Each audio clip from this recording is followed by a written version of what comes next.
RDSS என்று சொல்லக்கூடிய ரிவாம்ப்டு distribution sector scheme என்று சொல்லக்கூடிய திட்டம் மிக பாதகமான இந்த திட்டத்தை தமிழக அரசு ஏற்றுக்கொள்கிறதா என்பதை மின்துறை அமைச்சரும் தமிழக அரசும் பொதுமக்களுக்கும் மின்வாரிய ஊழியர்களுக்கும் விளக்க வேண்டும். ஸ்மார்ட் மீட்டர் திட்டத்தை தமிழகத்தில் அமுல்படுத்தினாங்கன்னா ஒட்டுமொத்தமாக இருக்கக்கூடிய 3.5 கோடி மின் நுகர்வோர்களும் பாதிக்கப்படுவார்கள் என்கிற விஷயத்தை நாங்கள் இங்கே பதிவு செய்கிறோம். வீட்டு மின் இணைப்புகளுக்கு காலையில் 6 மணியிலிருந்து காலையில் 10 மணி வரைக்கும், சாயந்தரம் 6 மணியிலிருந்து நைட்டு 10 மணி வரைக்கும் பீக் அவர் சார்ஜஸ் வசூல் பண்ணணும்னு சொல்லுது இந்த திட்டம். இந்த திட்டத்தை அமுல்படுத்தினாங்கன்னா இருக்கக்கூடிய தொழிலாளர்களை 20,000 தொழிலாளர்களுக்கு மேல் எல்லாரையும் வீட்டுக்கு அனுப்பக்கூடிய திட்டம் தான் இந்த திட்டம். குறுக்கு வழியில் இந்த திட்டத்தை அமுல்படுத்தணும்னு நினைக்கிறாங்க.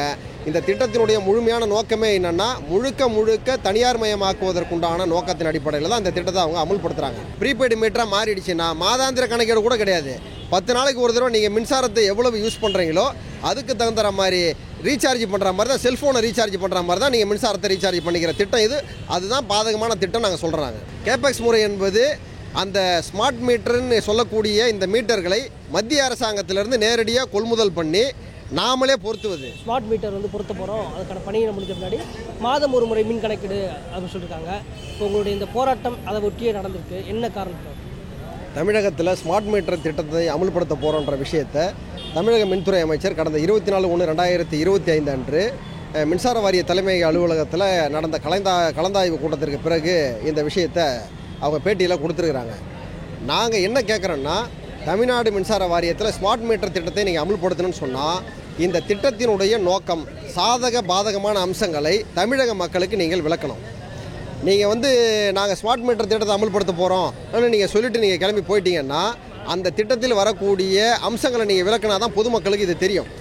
இப்போ நாங்கள் என்ன சொல்கிறோம், மத்திய அரசினுடைய இந்த RDSS ரிவாம்ப்டு டிஸ்ட்ரிபியூஷன் செக்டார் ஸ்கீம்ன்ற திட்டத்தை 2021 மத்திய அரசாங்கம் அறிவித்தாங்க. அவர்களுடைய நோக்கம் 2026க்குள்ளே 2 லட்சம், அதாவது 22 கோடி மின் இணைப்புகளுக்கு ஸ்மார்ட் மீட்டர் திட்டத்தை பொருத்தணும்ன்றதான் அவங்களோட இலக்கு. இது முழுக்க 2022 மின்சார சட்ட திருத்த மசோதாவுக்கு எதிரான விஷயம். இந்த மசோதா இன்னும் நிறைவேறலை பாராளுமன்ற நிலைக்குழுவில் இருக்கும் பொழுது குறுக்கு வழியில் இந்த திட்டத்தை அமுல்படுத்தணும்னு நினைக்கிறாங்க. இந்த திட்டத்தினுடைய முழுமையான நோக்கமே என்னென்னா முழுக்க தனியார் மயமாக்குவதற்குண்டான நோக்கத்தின் அடிப்படையில் தான் இந்த திட்டத்தை அவங்க அமுல்படுத்துகிறாங்க. பொதுவாக திமுக அரசு தனியார் மையத்தை மத்திய அரசு செய்யும்போது எதிர்த்துக்கிட்டே இருக்காங்க. ஸோ அவங்களே இப்போ தனியார் மையத்துக்கு ஆதரிக்கிறாங்க. ஆமாம், இப்போ நாங்கள் எப்படி இதை புரிஞ்சுக்கிறோன்னு சொன்னால், மின்துறை அமைச்சர் சொல்லுகிறன்ற பேட்டியில் நாங்கள் ஏற்கனவே டெண்டர் கோரி இருந்தோம், அதில் விலைப்புள்ளியில் சற்று மாற்றம் தேவை எங்களுக்கு, அதனால் நாங்கள் மீண்டும் ஒரு டெண்டர் கோரி இருக்கிறோம், நாங்கள் நிறைவேற்றுவோன்ற விஷயத்தை சொல்லியிருக்கிறாரு. மின்சார வாரிய ஊழியர்கள், தமிழ்நாடு மின் ஊழியர் மத்திய அமைப்பு இந்த திட்டத்தில் இருக்கக்கூடிய பாதகமான அம்சங்களை ஒவ்வொரு பொதுமக்கள்கிட்டையும் நாங்கள் கொண்டு போவோம். இப்போ இந்த ஸ்மார்ட் மீட்டர் பொறுத்தனா மாதம் ஒரு முறை மின் கணக்குன்றது பொதுமக்களுக்கு ஒரு பயனுள்ளதாக தான் இருக்கும். இதில் என்ன பாதகமான சூழ்நிலை இருக்குன்றீங்க? நீங்கள் இந்த ஸ்மார்ட் மீட்டர் திட்டத்தை பொறுத்துனா மாதாந்திர மின் கணக்கீடு வரும். ஆனால் மாதாந்திர மின் கணக்கீடு என்பது கணக்கீட்டில் ப்ரீபெய்டு மீட்டராக இது மாறிடும். நீங்கள் ஏற்கனவே மின்சாரத்தை பயன்படுத்தின மின்சாரத்துக்கு தான் இப்போ நம்ம மின் கட்டணம் கட்டிக்கிட்டு இருக்கிறோம். ஆனால் இந்த மீட்டர் ஸ்மார்ட் மீட்டர்னு இன்றைக்கி பொருத்தி எல்லாம் முடிஞ்சதுக்கப்புறம் இது ப்ரீபெய்டு மீட்டராக மாறிடும். ப்ரீபெய்டு மீட்டராக மாறிடுச்சுன்னா மாதாந்திர கணக்கீடு கூட கிடையாது. 10 நாளைக்கு ஒரு தடவை நீங்கள் மின்சாரத்தை எவ்வளவு யூஸ் பண்ணுறீங்களோ அதுக்கு தகுந்த மாதிரி ரீசார்ஜ் பண்ணுற மாதிரி தான், செல்ஃபோனை ரீசார்ஜ் பண்ணுற மாதிரி தான் நீங்கள் மின்சாரத்தை ரீசார்ஜ் பண்ணிக்கிற திட்டம் இது. அதுதான் பாதகமான திட்டம் நாங்கள் சொல்கிறாங்க. இந்த திட்டத்தை அரசே ஏற்று நடத்துமா இல்லை தனியார் கையை கொடுக்க வாய்ப்பு இருக்கா? இந்த திட்டத்தை அரசே ஏற்று நடத்த வேண்டும். நீங்கள் டோட்டக்ஸ் மெத்தடில் நீங்கள் மாற்றுவதற்கு பதிலாக கேபெக்ஸ் முறையில் நீங்களே மாற்றணுன்ற விஷயத்தை தான் நாங்கள் மின் ஊழியர் மத்திய அமைப்பு தொடர்ச்சியாக நாங்கள் வலியுறுத்திக்கிட்டு வந்துட்டு இருக்கிறோம். கேபெக்ஸ் முறைனா இது என்ன மாதிரியான முறை? கேபெக்ஸ் முறை என்பது அந்த ஸ்மார்ட் மீட்டர்னு சொல்லக்கூடிய இந்த மீட்டர்களை மத்திய அரசாங்கத்திலிருந்து நேரடியாக கொள்முதல் பண்ணி நாமளே பொருத்துவது. மின்சார வாரிய ஊழியர்களை வைத்து பொருத்தி மின்சார வாரிய ஊழியர்களே பராமரிப்பது, அதை மெயின்டைன் பண்ணுவது. அதை பராமரிக்கும் பொழுது பொதுமக்களுக்கு உண்டான சேவையை நம்ம இதில் தொடர முடியும். நீங்கள் இந்த திட்டத்தை நீங்கள் தனியார்கிட்ட நீங்கள் இதை கொடுத்தீங்கன்னா ஒரே வீதியில் 10 தனியார் கம்பெனிகள் மின் விநியோகத்தை விற்பதற்குண்டான உரிமையை மத்திய அரசாங்கம் சொல்லியிருக்குது. அதை தான் இந்த திட்டமும் சொல்லுது. நீங்கள் ஒரே வீதியில் டாட்டாவும் மின்சாரத்தை விற்கலாம், அம்பானியும் மின்சாரத்தை விற்கலாம், அதானியும் மின்சாரத்தை விற்கலாம், கிரீன் எல்லாருமே இந்த மின்சாரத்தை விற்க முடியும். அப்போ என்ன பண்ணுவாங்கன்னா சாயந்தரம் ஒரு ரேட்டு, காலையில் ஒரு ரேட்டு, மதியானம் ஒரு ரேட்டுன்ற விஷயத்தை தனியார் முதலாளிகள் ஒரு கூட்டு சேர்ந்து இந்த மின்சாரத்தினுடைய விலையை ஏற்றுவதற்குண்டான ஏற்பாடு தான் இதில் இந்த திட்டத்தின் மூலமாக இருக்குன்ற விஷயத்தை நாங்கள் சொல்கிறோம். இப்போ இப்போ வந்து அரசே அந்த மின் மூட்டை அதாவது ஸ்மார்ட் மீட்டர்களை பொருத்தும் பணியில் செய்யணும்னு சொன்னால் அதுக்கேற்ற ஊழியர்கள் மின்துறையில் இருக்காங்களா? பற்றாக்குறை இருக்கின்ற மாதிரி ஒரு சூழல் இருக்குது. நாங்கள் இப்போ அதை தான் சொல்கிறேன். எங்கள்கிட்ட ஏற்கனவே 60,000 காலிப்பணியிடங்கள் இருக்கிறது. களப்பணியில் மட்டும் கிட்டத்தட்ட 40,000 காலிப்பணியிடங்கள் இருக்கிறாங்க. இப்போ இந்த 40,000 தொழிலாளர்களுக்கு சட்டமன்றத்தில் இப்போ அறிவிச்சது 10,260 பேர் நாங்கள் எடுக்கிறோன்னு சொல்லியிருந்தாங்க. குறைந்தபட்சம் களப்பகுதியில் வேலை செய்வதற்குண்டான ஊழியர்களையாவது ஐடிஐ படித்தவர்கள், டிப்ளமோ படித்தவர்கள் இருக்கக்கூடிய ஒப்பந்த தொழிலாளர்கள் இவர்களை நீங்கள் வந்து எடுக்க வேணும் என்ற விஷயத்தை தான் நாங்கள் பதிவு பண்ணுறோம். நாங்கள் இந்த ஒப்பந்த தொழிலாளர்கள் வந்து கிட்டத்தட்ட ஒரு நீண்ட காலமாக வேலை செஞ்சுருக்காங்க. மீண்டும் மறுபடியும் ஒப்பந்த தொழிலாளர்களை எடுக்கின்ற ஒரு கோரிக்கையை எப்படி பார்க்குறீங்க? நாங்கள் என்ன அதாவது மின்துறை அமைச்சரும் நம்முடைய தமிழக முதல்வரும் தேர்தல் வாக்குறுதி எண் 153ல் 10 ஆண்டுகளுக்கு மேலே பணிபுரியக்கூடிய ஒப்பந்த தொழிலாளர்களை நாங்கள் அடையாளம் கண்டு நிரந்தரப்படுத்துவதற்கு பரிசீலிக்கப்படும் என்ற தேர்தல் வாக்குறுதி அவங்க கொடுத்துருந்தாங்க. மின்சார வாரியத்தில் கிட்டத்தட்ட 2006-7க்கு பிறகு ஒரு 15 ஆண்டு காலமாக ஒப்பந்த தொழிலாளர்கள் தான் இன்றைக்கு எல்லா வேலையுமே செஞ்சுக்கிட்டு இருக்கிறாங்க. அதில் என்ன பண்ணுறாங்க? ஒப்பந்ததாரர் மூலமாக செய்கிறாரு, அவர் மின்சார வாரியத்தில் நேரடியாக நிறுவனத்தில் வேலை செய்யலை, அவர்களை எப்படி நாங்கள் பணி நிரந்தரம் செய்ய முடியும் என்ற கேள்வியை மின்துறை அமைச்சர் எழுப்புறாரு. நாங்கள் என்ன சொல்கிறோம்? ஒப்பந்ததாரர் பணியில் எத்தனை அலுவலகத்துக்கு நீங்கள் ஒப்பந்தம் விட்டுருக்கிறாரு? தமிழ்நாட்டில் 2789 பிரிவு அலுவலகங்கள் இருக்குது. அந்த 2700 சில்லற பிரிவு அலுவலகங்களில் எத்தனை பிரிவு அலுவலகங்களில் இன்றைக்கு பராமரிப்பு பணி நடக்குது, மின் இணைப்பு கொடுக்குற பணி நடக்குது, மின்தடையை சரி செய்கிற பணி நடக்குது? ஒரு அலுவலகத்தில் 40 பேருக்கு வேலை செய்ய வேண்டிய இடத்துல 4 தொழிலாளி தான் வேலை செய்கிறாங்க. இந்த 4 பேரும் சூப்பர்வைசிங் கேடரில் இருக்கிறவங்க. இவர்களை வச்சு வேலை செய்ய முடியாதுன்னு ஒவ்வொரு அலுவலகத்திலையும் ஒப்பந்த தொழிலாளர் பணிபுரிகிறாங்க. இதை நேரடியாக சம்பந்தப்பட்ட மேற்பார்வை பொறியாளர், உதவி பொறியாளர், செயற்பொறியாளர்கிட்ட நீங்கள் பட்டியலை கேளுங்க. கேட்டு வாங்கி அதை ஐடென்டிஃபை பண்ணி நீங்கள் இப்போ நிரந்தரப்படுத்த வேணாம், அவர்கள் வேலை செய்கிறார்கள் என்கின்ற விஷயத்தை உத்தரவாதப்படுத்தி நீங்களே நேரடியாக கூலி வழங்குங்கன்ற விஷயத்தை தான் நாங்கள் சொல்கிறோம். நாங்கள் ஆனால் இங்கே மின்துறையில் ஒப்பந்த பணியாளர்கள் இல்லைன்ற மாதிரியான ஒரு கருத்தை அமைச்சர் செந்தில் பாலாஜி முன்வைக்கிறார். 10,000க்கு மேற்பட்ட ஒப்பந்த தொழிலாளர்கள் மின்சார வாரியத்தில் இன்றைக்கும் பணிபுரிந்துட்டு இருக்கிறாங்க. இந்த மின் திட்டத்தை பொறுத்த வரைக்கும் கிட்டத்தட்ட 200க்கும் மேற்பட்ட ஒப்பந்த தொழிலாளர்கள் இன்றைக்கு பணிபுரிந்துட்டு இருக்கிறாங்க. இவர்களால் தான் மின்சார வாரிய பணியை இன்றைக்கு முழுமையாக நடந்துருக்குது என்ற விஷயத்தை நாங்கள் பதிவு பண்ணுறோம். இப்போ தொடர்ந்து ஒரு வேலை பணியிடங்கள், காலி பணியிடங்கள் இருக்குது, நிரப்பணும்னு சொல்கிறீங்க. அதே தேர்தல் வாக்குறுதி சொன்னாங்க, இன்னும் நிறைவேற்றலை. கிட்டத்தட்ட அரசுடைய ஆட்சி காலம் முடிய போகுது. இதை எப்படி பார்க்குறீங்க? அடுத்த கட்ட போராட்டம் என்ன முன்னெடுக்க போகிறீங்க? நீங்களும் நிறைய கோரிக்கைகள், போராட்டங்கள், ஆர்ப்பாட்டம் பண்ணிட்டீங்க. அடுத்த கட்ட நடவடிக்கை என்ன பண்ண போகிறீங்க? மின்னூழியர் மத்திய அமைப்பினுடைய எங்களுடைய பொதுச் செயலாளர் இன்றைக்கு மதியம் மாலை 3:30 மணி அளவில் பத்திரிகையாளர் மன்றத்தில் பத்திரிகையாளர் சந்திப்பு என்பது இன்றைக்கு நிகழ்ச்சி நடைபெற இருக்கிறது. காலிப்பணியிடங்களை நிரப்புவது சம்பந்தமாக, ஒப்பந்த தொழிலாளர்களை நிரந்தரப்படுத்துவது சம்பந்தமாக, அதே போன்ற இந்த ஸ்மார்ட் மீட்டர் திட்டம் சம்பந்தமாக விரிவான பேட்டி என்பது இன்றைக்கி அளிக்க போகிறாங்க.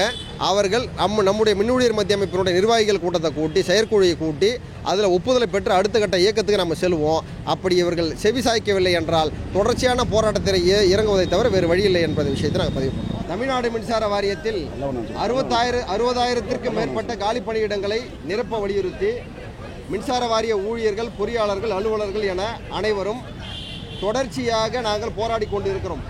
இந்த பணியிடங்களை நிரப்ப வலியுறுத்தி கடந்த 24/1/2025 அன்று மின்சார வாரிய தலைமை அலுவலகத்தில் மின்துறை அமைச்சர் ஊடகவியலாளர்கள் ஒரு சந்திப்பு நிகழ்ச்சியை செய்கிறார். அந்த சந்திப்பு நிகழ்ச்சியில் மாதாந்திர மின் கணக்கீடு தொடர்பாக கேள்வி எழுப்பப்படுகிறது. இந்த மாதாந்திர மின் கணக்கீடு தொடர்பாக ஸ்மார்ட் மீட்டர் திட்டத்தை நாங்கள் அமுல்படுத்தும் பொழுது நாங்கள் மாதாந்திர கணக்கீடை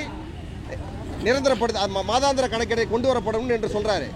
மாதாந்திர கணக்கீடு கொண்டு வருவதற்கு இந்த ஸ்மார்ட் மீட்டர் திட்டத்தை கொண்டு வந்தது, இந்த திட்டத்தை எப்படி அமுல்படுத்த போகிறார் என்கிற விளக்கத்தை மின்துறை அமைச்சரும் தமிழக அரசும் விளக்க வேண்டும்.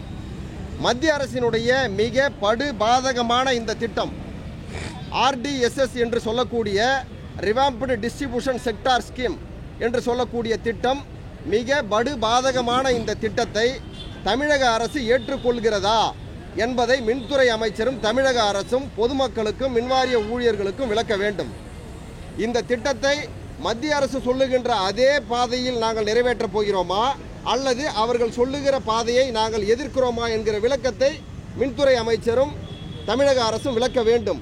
ஏனென்றால் இந்த திட்டத்தை அமுல்படுத்துவதன் மூலமாக அரிட்டாப்பட்டியில் டங்ஸ்டன் அமுல்படுத்தினாங்கன்னா அந்த மாவட்டம் மட்டும்தான் பாதிக்கும். ஸ்மார்ட் மீட்டர் திட்டத்தை தமிழகத்தில் அமுல்படுத்தினாங்கன்னா ஒட்டுமொத்தமாக இருக்கக்கூடிய 3.5 கோடி மின் நுகர்வோர்களும் பாதிக்கப்படுவார்கள் என்கிற விஷயத்தை நாங்கள் இங்கே பதிவு செய்கிறோம்.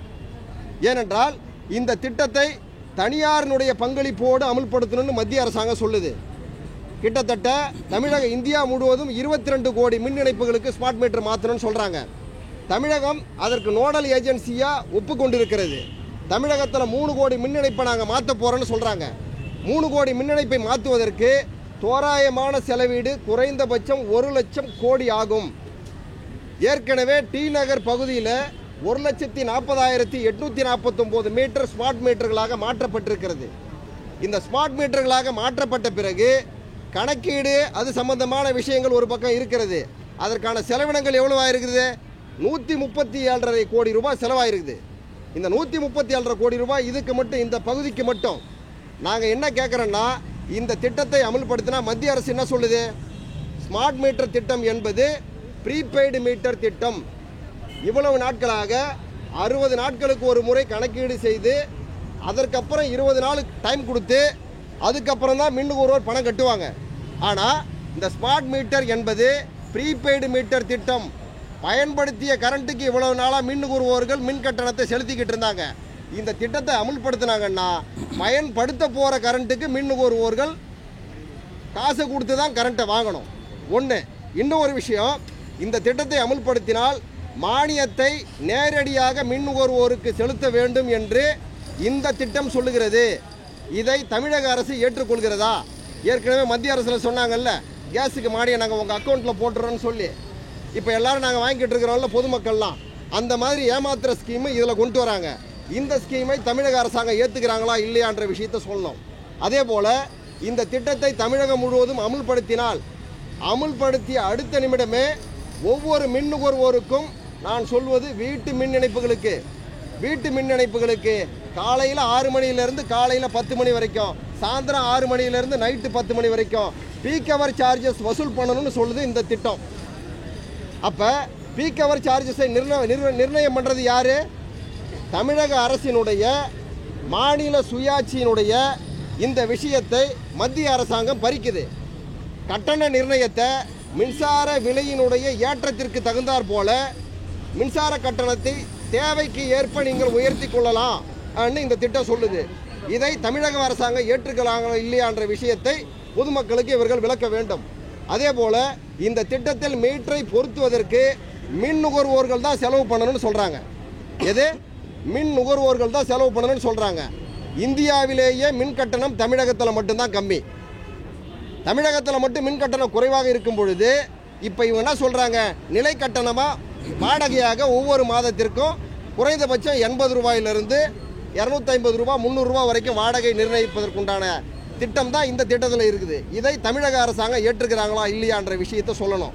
தோழர்களே, இதற்காகத்தான் இந்த திட்டத்தை நீங்கள் அமைச்சரும் தமிழக அரசும் விளக்க வேண்டும் சொல்கிறோம். அதே போல் இந்த காலி பணியிடங்கள் 60,000 காலி பணியிடங்கள் நிரப்புவதற்கு பதிலாக தமிழக அரசாங்கம் சட்டமன்றத்தில் ஏற்கனவே சொல்லியிருக்கிறாங்க 10,260 பணியிடங்களை நாங்கள் நிரப்ப போகிறோம்னு சொன்னாங்க.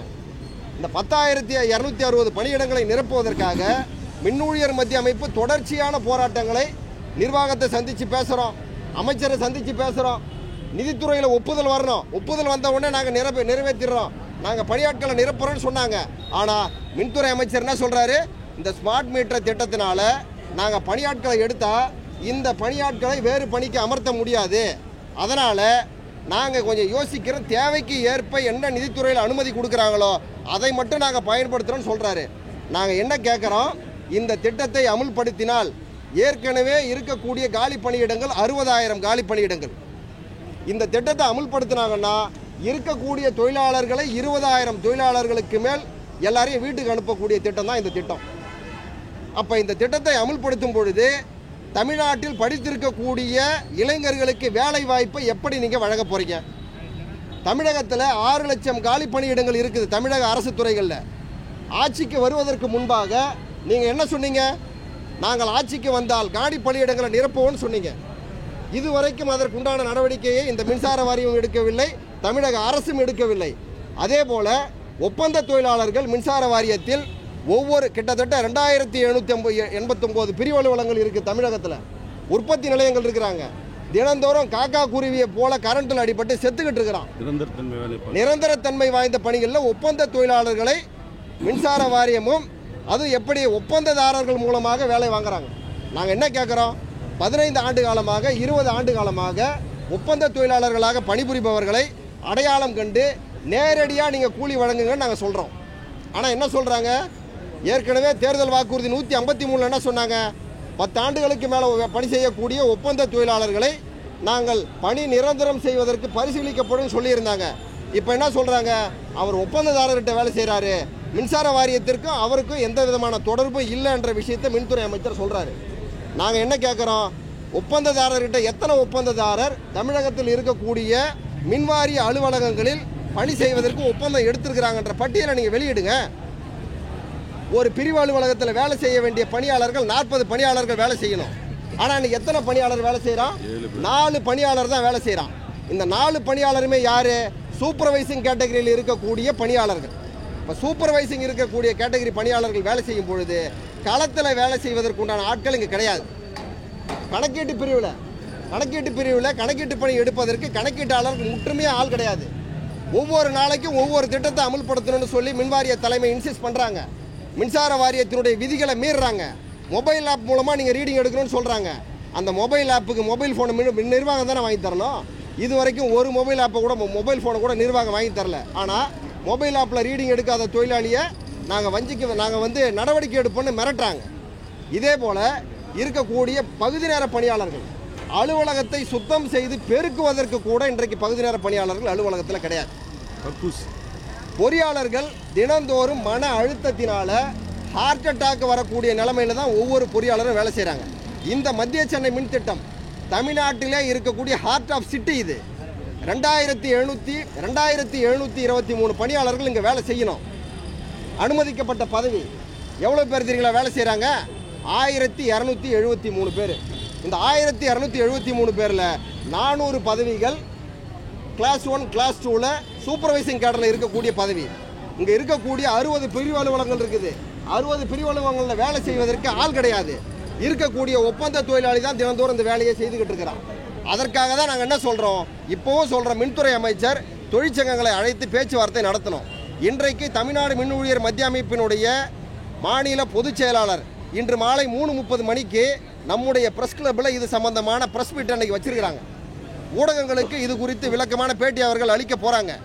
காலி பணியிடங்களை நிரப்புவது சம்பந்தமாக, ஒப்பந்த பணியாளர்கள் அடையாளம் காண்பது சம்பந்தமாக, ஸ்மார்ட் மீட்டர் தொடர்பாக பல்வேறு விஷயங்களை இன்றைக்கு அவர்கள் நம்முடைய பத்திரிகையாளர் சந்திப்பில் அவங்க நடத்த போகிறாங்க. நாங்கள் இந்த ஆர்ப்பாட்டத்தின் மூலமாக தெரிவித்துக் கொள்வது, தமிழகம் முழுவதும் இருக்கக்கூடிய காலி பணியிடங்களை உடனடியாக நிரப்பணும். ஒப்பந்த ஊழியர்களை நேரடியாக மின்சார வாரியமே தினக்கூலி வழங்கணும். அப்படி வழங்கவில்லை என்றால் அடுத்த கட்ட இயக்கத்திற்கு மின் ஊழியர் மத்திய அமைப்பு, எங்களுடைய மாநில நிர்வாகிகள் கூட்டம், எங்களுடைய பொதுச் செயலாளர்களுடைய பத்திரிகையாளர் சந்திப்பு, அதை தொடர்ந்து அவர்கள் என்ன அறிவிக்கிறார்களோ அந்த அறிவிப்பிற்கு ஏற்ப அடுத்த கட்ட போராட்டத்திற்கு நாங்கள் செல்வோம் என்ற விஷயத்தை நாங்கள் பதிவு பண்ணுறோம்.